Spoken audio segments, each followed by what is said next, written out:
Hey guys, I wanted to hop on here and talk about how you could sell $4,000 in 1 month. First, I thought that I would tell you a little bit about myself for those of you that do not know me. So I am Emily Nash. I have been with the company for almost 2 years. My 2-year UBAMiversary is actually December 4th. I cannot believe that it's already been 2 years. And I will say that before I joined, I had zero sales experience. I am an introvert. I am shy. And so I remember when I brought it up to my husband that I wanted to join a direct sales company, we both thought it was really, really funny, honestly. I had really low expectations. I didn't think that I was going to be any good at it. My husband didn't think that I was going to be very good at it, but we really talked about it and prayed about it, and we thought that we're like, let's try. Might as well. There's not much to lose. Definitely the no minimums or quotas, that helped. Okay. But again, when I joined, I had very low expectations. My team leader, Kristen, I remember telling her that I just want to make a couple $100s a month. And I honestly thought that was a stretch. I was like, if I can make a couple $100s a month, that would be nice. And oh my goodness, Usborne Books and More has completely blown all my expectations out of the water. So I wanted to hop on here. Last month, I was able to sell a little over $7,000 in product. So I just wanted to really talk about how you could do that for yourself. And so we're going to really focus on the $4,000 mark. And first, I wanted to talk about your calendar. So in order to sell $4,000, if we are thinking that an average party is $250 in sales, that would be 16 parties. So $4,000 would be 16 parties. And continuing talking about the calendar, in order to fill 16 parties in your calendar, I'd really suggest picking 1 or 2 party nights a week.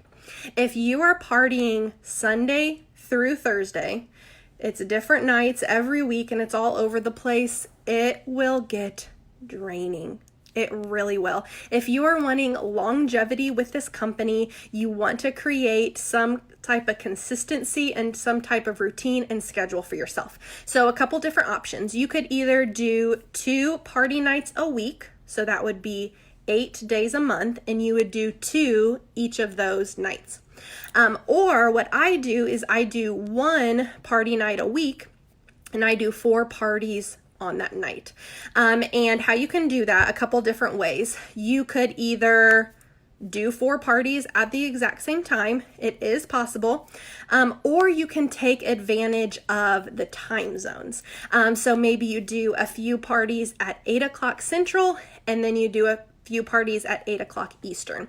Just taking advantage of party nights is a great way of working smarter and not harder, because you are sitting down, whether you're on your computer or on your phone, and you are in party mindset. You're putting the party posts up, you're working with your hostesses, you're responding to your comments, so you might as well take advantage of that party time. So again, I just party 1 night a week. If I am booked up like 2 or 3 weeks in advance, then I will usually open it up. So I do Wednesdays, but if I'm booked several weeks out, then I will open up a Thursday. So that's kind of the first thing to keep in mind. So if you want to sell $4,000, that equals 16 parties, and making sure that they're either 1 night a week, kind of stacking that 1 night, or doing 2 nights a week. I personally try to even do a little more than 16. I will try to schedule 20 because you will have launches, you will have cancellations, you will have rescheduling. All of those happen to all of us. So just kind of keep that in mind as well. Okay. So now that we know how many parties we need to have, I'm going to talk about the 3 areas in my business that I've really been trying to grow and develop the entire time I've been with the company. The first thing is putting personal touches into my party. The second thing is establishing messages. And the third thing is follow-ups. Those are things that I've just continued to work on all this time that I've been with Usborne. So first of all, the personal touches. If your customers can see you, they will form that connection that will bring them to not only message you if they need recommendations, message you if they need help. They'll want to book with you.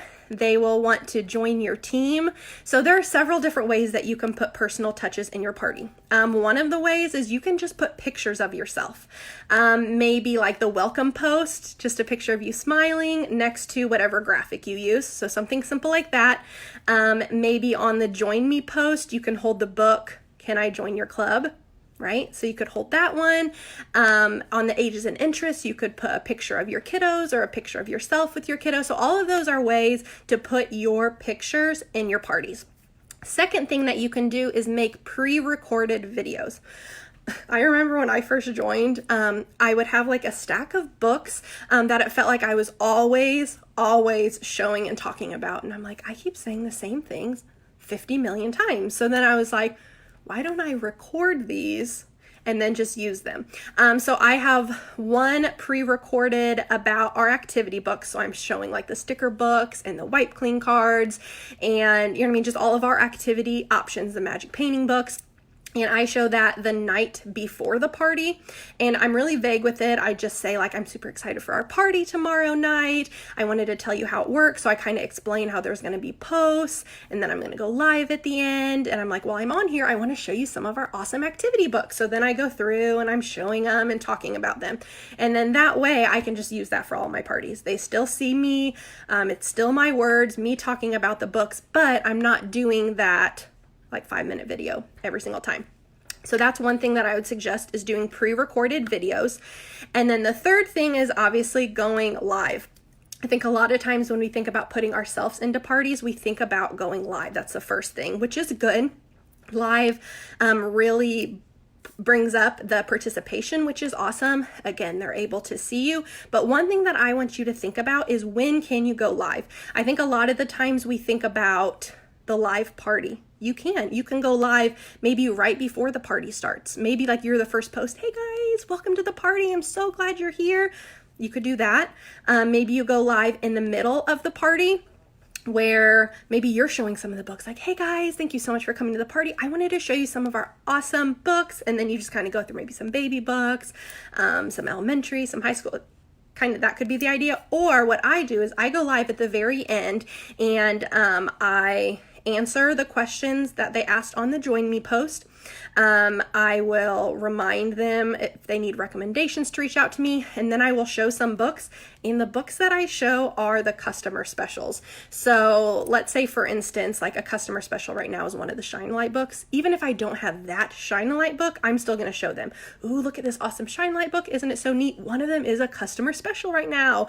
Or there's like a Peek Inside fairy tale right now. So even if I don't have that exact same one, I can still show them one that I have to really get them excited to see a book, and they're like, ooh, I want that. And then since it's a customer special, they'll have to spend the $40 to get it. So it's kind of what I do. So that's going live on the party night, but you could also go live maybe like when they add the yeses. You could go live maybe for 30 seconds. Hey guys, I'm Emily. I'm your Usborne Books and More consultant. I just wanted to introduce myself, tell you a little bit about myself, talk about your family, talk about maybe what you do for work, anything like that. So it could be a quick 30 seconds, a live, get their attention.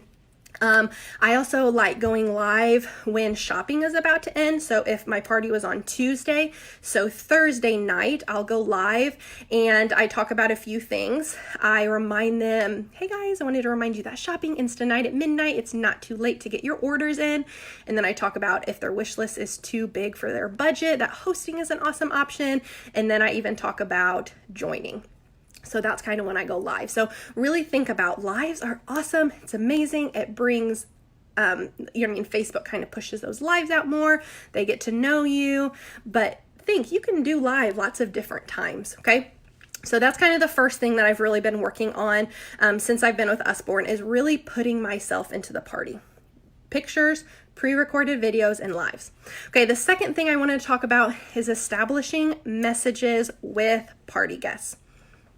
This is crucial. If you want sales, if you want bookings, if you want recruits, you have to get messages started. That is where all of these things happen. So I always tell my girls, you need to have 7 ways in your party to get connected with your guests. Not 5, not 6, you need to have 7. I will share with you the 7 ways that I do it. And my goal every party is to have at least be connected with 75% of my customers. Normally it's able to work, which is really nice. But again, I'm using 7 ways. Okay, so the first one, when the yeses are added, I am sending them a welcome message.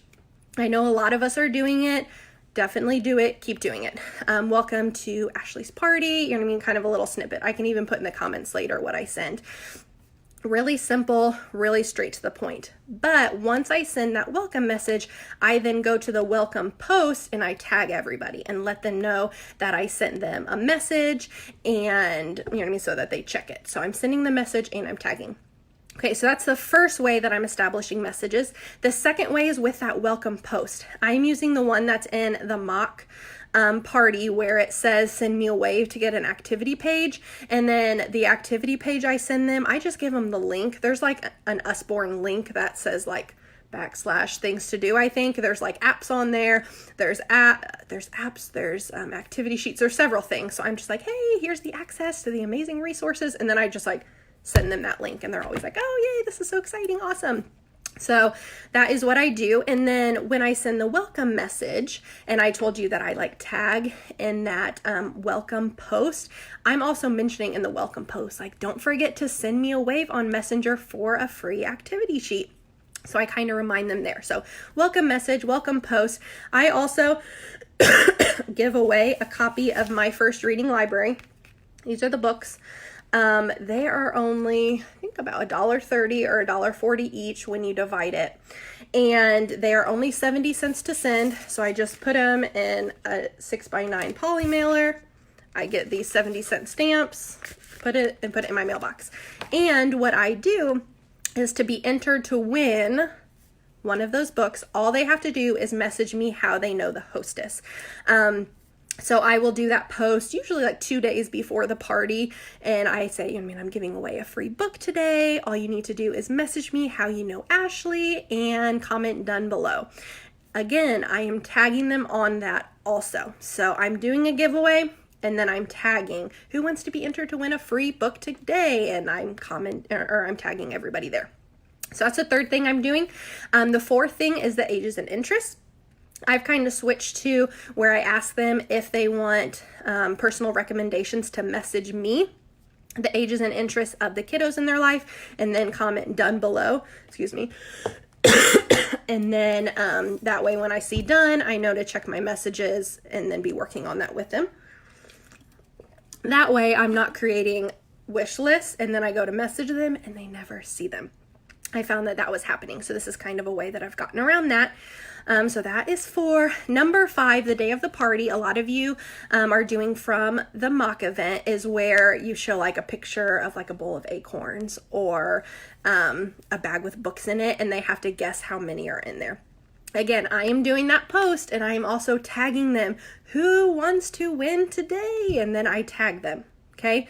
They love the idea of winning, whether they don't even know what they're winning. You know what I mean? That is just in a chance to win. They don't even know, but they get excited and they message you. And I can't tell you how many times I put up the giveaway about the My First Reading Library, or I put up the post about the guessing game, and it's like crickets. And then as soon as I tag everybody, I'm getting message, boom, boom, boom, boom, boom. They all start coming in. So make sure you are not only doing these giveaways, but you're also tagging.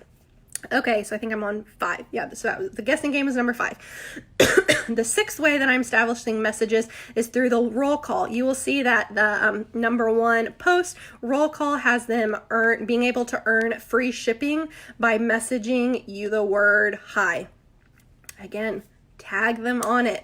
They want to see, hey guys, you have a chance to earn free shipping, and then go ahead and tag everybody.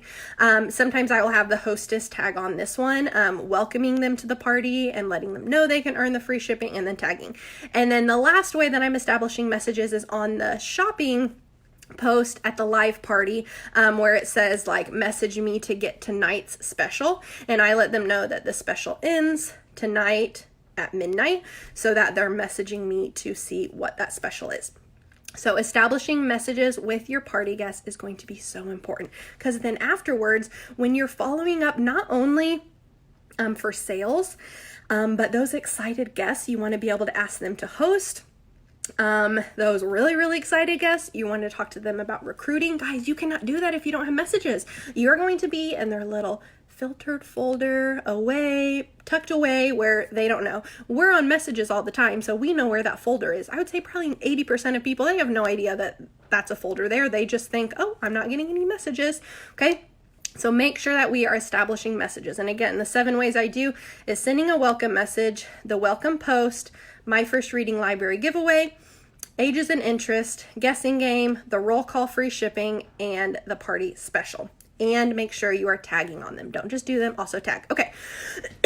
And then the third thing I wanted to talk about is follow-ups.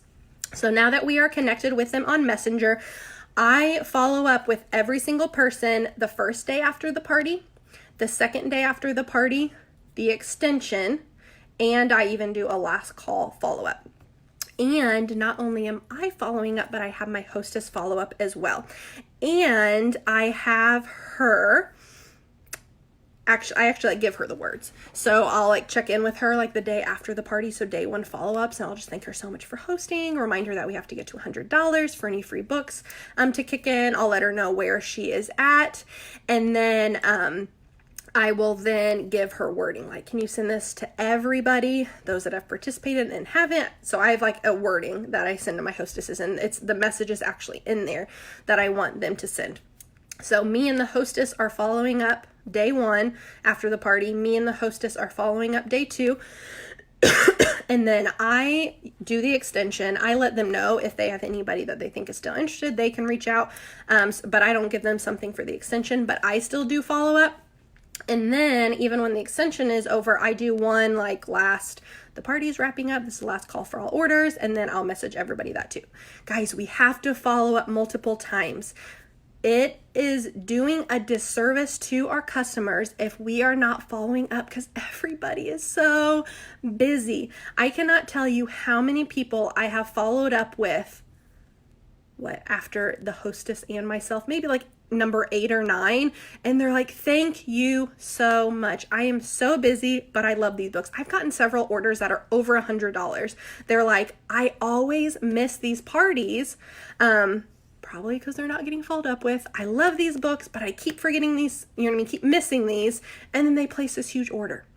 Guys, it is so worth it. We are here to serve our customers, and one of the ways of doing that is following up with them, and we can do it in a not annoying way, seeing what are the ages and interests so that I can give you some recommendations, maybe sharing the inside look at some of the books. We can do it. If you look at the Book Boss Academy, there is amazing wording for those follow-up days, so definitely take advantage of that.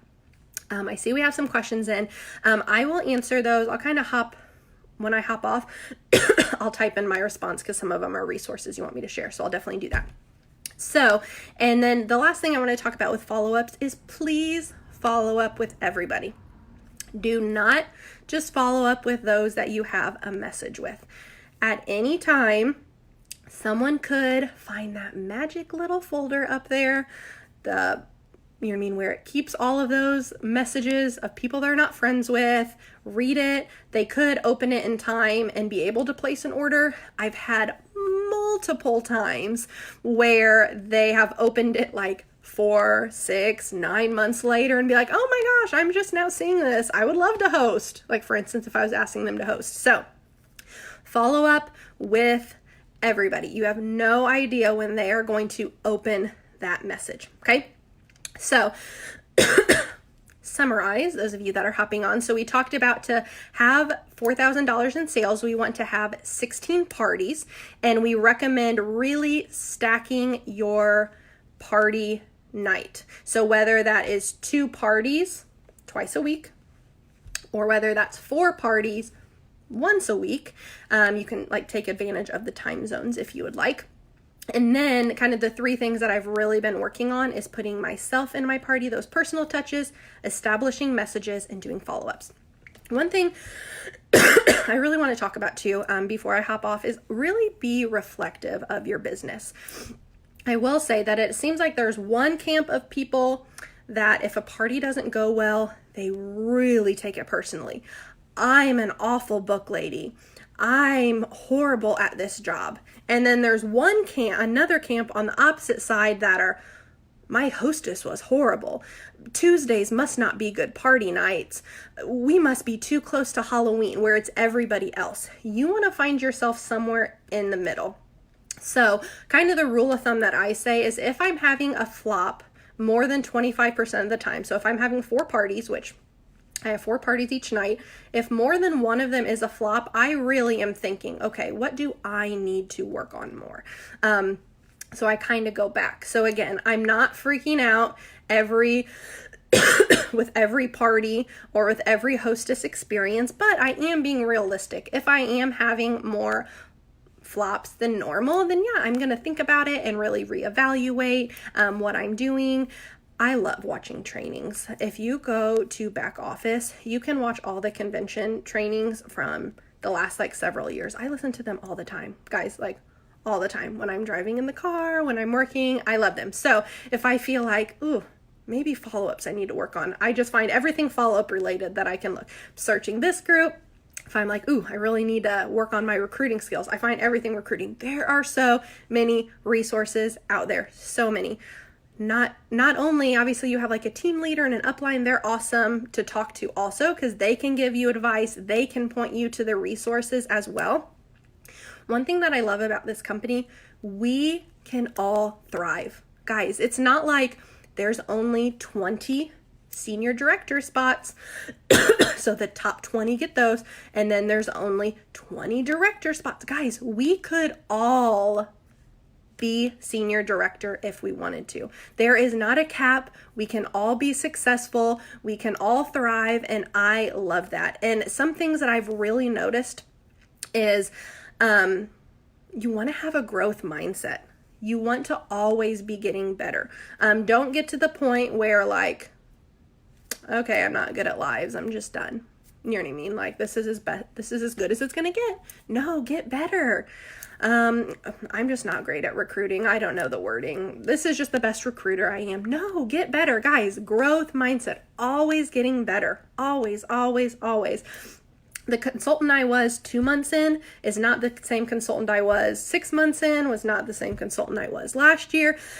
And that's how it should be. You should always be growing in your skills. And it's not going to make you not only a better book lady, but a better wife, a better mom. Guys, I get goosebumps when I talk about this stuff. Just this business can truly develop amazing qualities in yourself. So make sure you're having a growth mindset. Guys, I have had parties with rude customers, with rude hostesses. I've had some 0 participation. The hostess didn't come to the party. 0 sales, 0 bookings. I have had those before. Am I wallowing in that? Oh, I'm a horrible book lady. No, you know what I mean? This is sales. We're going to have ups. We're going to have downs. We all do. I know we do. If you talk to all of our senior directors in this company, they're going to be able to tell you some very, very interesting party stories, hostess interaction stories. We all have them, absolutely, but we are not fixated on those. We are not hanging ourselves on those. Our identity is not in those, okay? We are pushing forward. Another thing, make sure that you are being coachable. Okay. With all of these resources that we have from your team leader, from your uplines, make sure that you are being coachable. And if you have a certain area, you're like, I feel like I may be struggling here. Open up. Let your upline be able to look in and see if they notice something that you could improve on. And then really, you have to have grit. Guys, there have been so many times in my business. So I promoted to senior executive October 1st. I was hanging, so I joined in December, and then I became team leader, Express Success. And then about 8 months later, I became senior team leader. Senior team leader to executive was a long time. It was like a year. I was recruiting. I was having parties. I was having sales. And it could have been easy to get discouraged, but I trusted the process. I trusted our team and the resources we had. And I knew that if I kept pushing, it would be worth it. And I am so, so thankful that I did. if I don't stop talking, I'm gonna start crying. But I am so thankful. I was able to promote to executive September 1st, senior executive October 1st, and again, there could have been so many times where I gave up.